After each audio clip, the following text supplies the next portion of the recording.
In tonight's Military Matters, a disabled veteran says American Airlines lost his luggage, ruined his sporting equipment, and broke his wheelchair this week when he returned home from the wheelchair games in Louisville. Channel 6's Barry Roy sat down with him today after his failed attempts to get the airline to speak with him. Good evening, Barry. Yeah, good evening to you both. David Villarreal is speaking out because he says if he doesn't, he isn't sure anyone else will.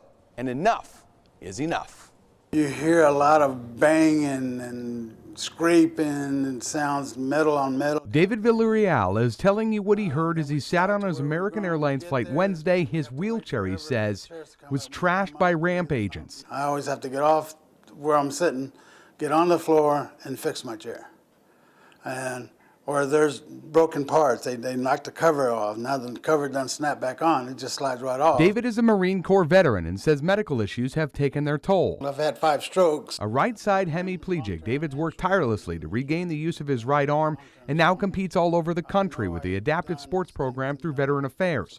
A program, he says, that's everything to him and those like him. They're negligent in my equipment. David says while this has happened to him, he wants to be the voice of all that suffer at the hands of negligence and suffer the consequences. I've sat there and watched people, grown men, cry because their chairs won't work anymore.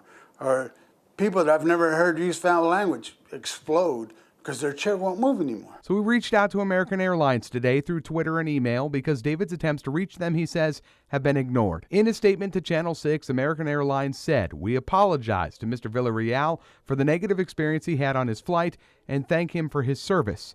We hold all those serving our country and veterans in the highest regard.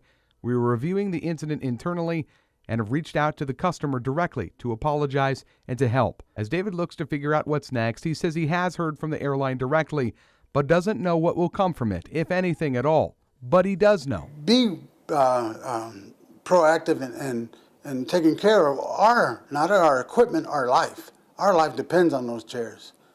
And when you don't take care of our way of living, then you just took our life from us. Chris and Leslie, David says the cost to replace his sporting equipment will come from his pocketbook. There is no timetable on when his chair will be fixed. We'll keep you updated on this story as the investigation by the airline continues. Yeah, anybody who's traveled knows how frustrating that can be, and the fact that it's happening to a veteran. Thank you, Barry.